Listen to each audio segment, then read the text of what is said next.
Good evening, good morning, and good night. Welcome to Inappropriate Radio. It's your host, Tashana. Let's get into this. So, hi guys. I hope all is well. So now yesterday was 121, okay? And as you know, numbers mean a lot in spirituality. You can go a different route.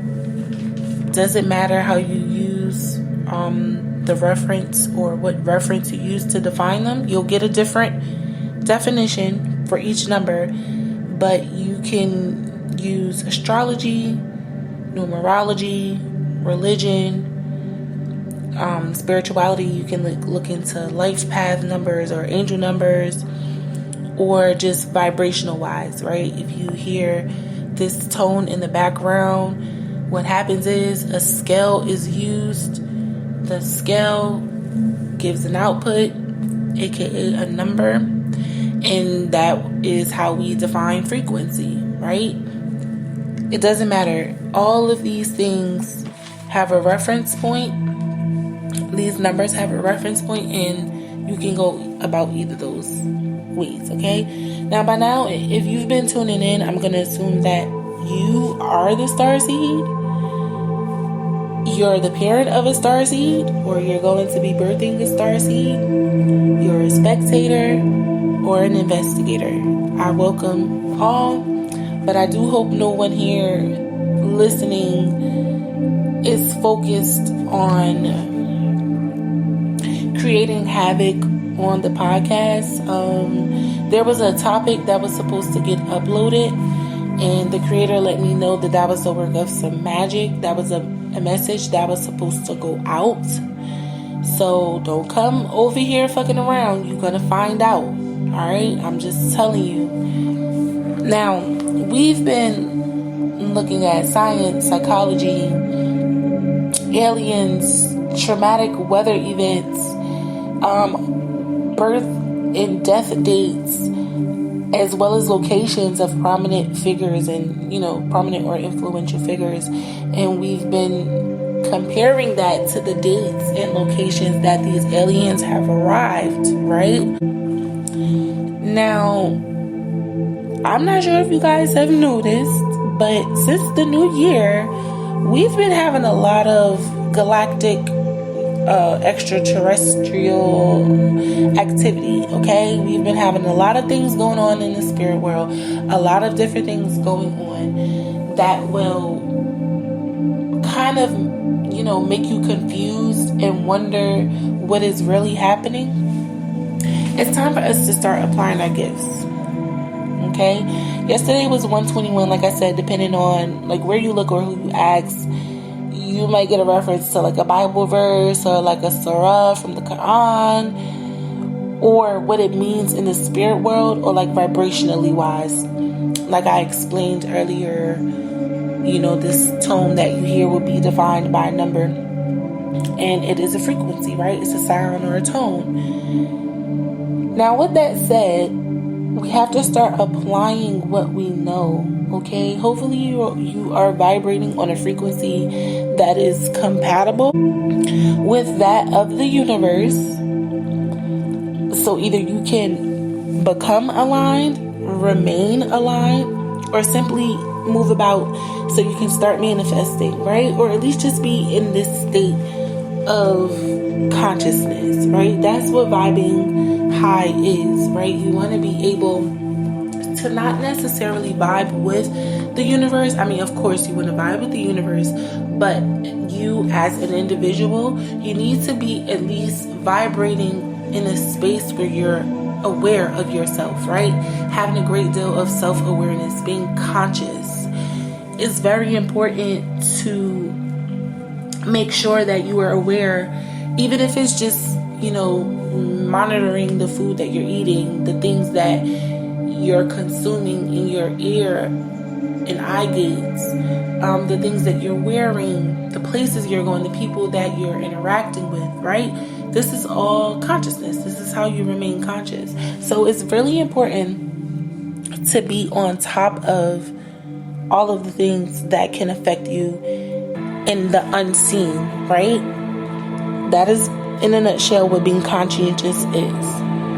Now, it's going to be important to know the meaning of numbers, like the vibration that they carry, what it means in different realms.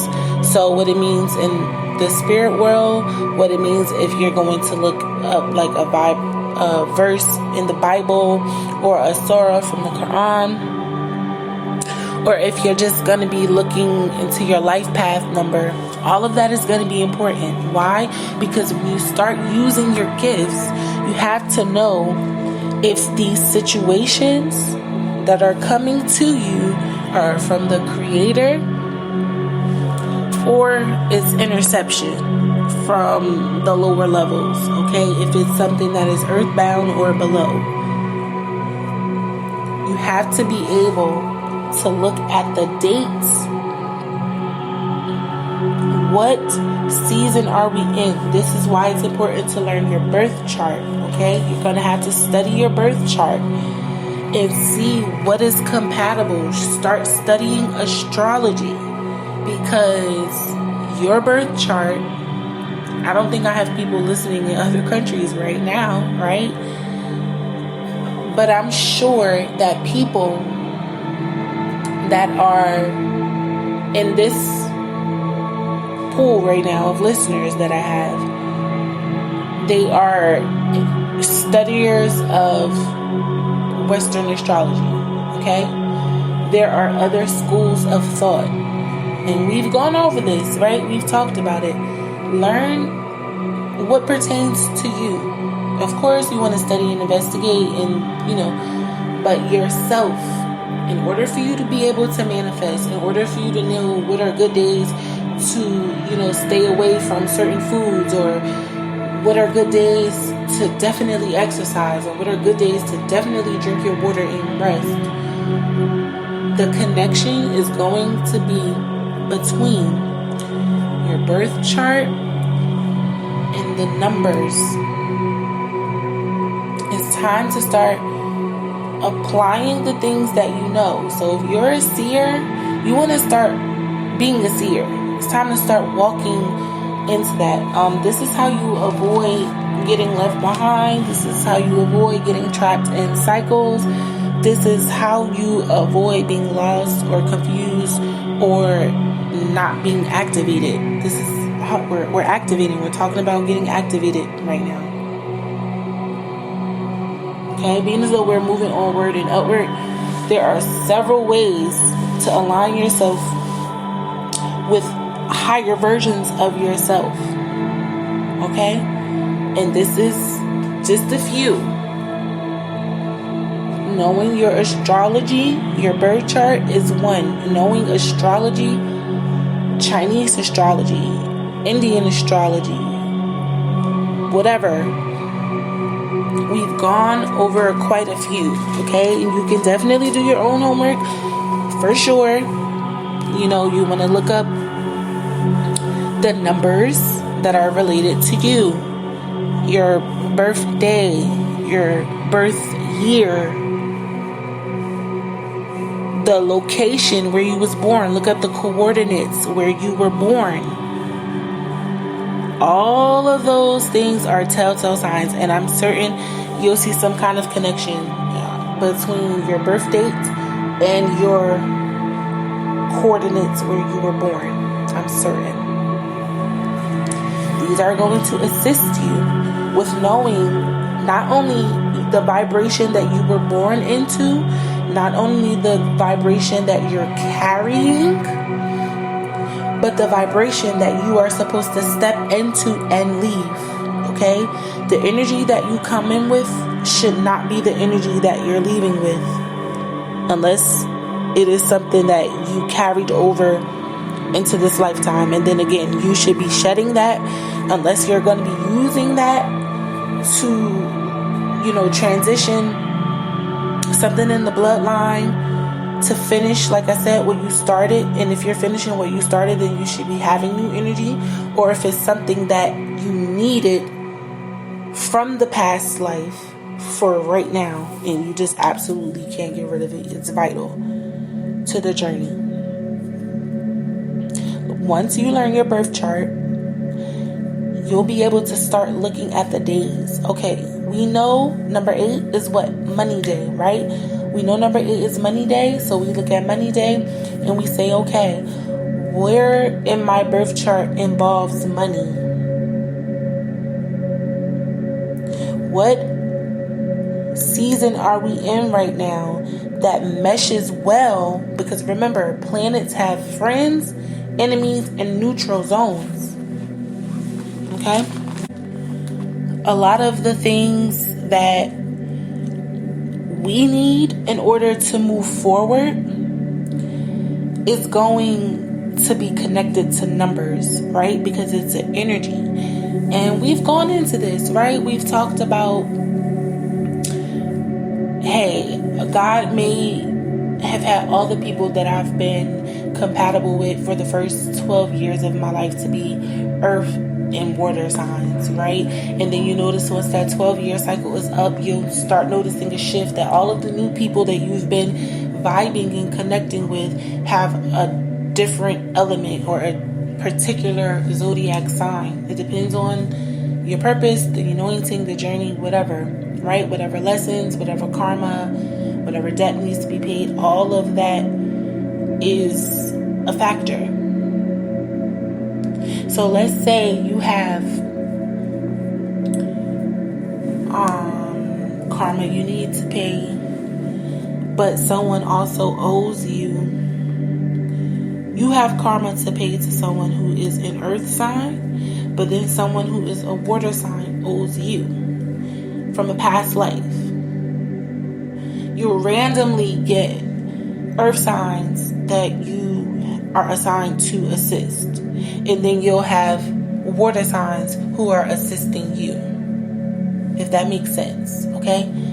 But these are connected to numbers. So this is why it's important to learn your birth chart to know what it is that you are attracting. Know what it is that you can work on actively right now based off of what you're currently in. If you know that you are assigned, right, to a particular place, pay attention to the date you were assigned. Pay attention to the energies and frequencies that are in that environment. The numbers, based on the numbers, okay? Look at the interactions. Look at the energy that comes up. Are you calming this person down? Does this person excite you? Do you feel like you want to make money when you're around them? Do you feel like you're weak around them? Do you feel like they need love? All of those things are based off of the energy and the frequency on both of you all's part. So once you start getting into these different elements of my birth chart, okay, we know Aries is house number 1. And then so on and so forth until you get to 12. Pisces is house 12. So you'll go around the wheel and say, okay, my sun is in the 10th house. Okay? You say, okay, that's my sun sign. What numbers, aka zodiac signs, are compatible? Is my sun sign a sign that is compatible with the current day right now? And why? Or why not? What does the number of this day mean? The number day that we're on, what do these numbers mean? Is this something that resonates with me?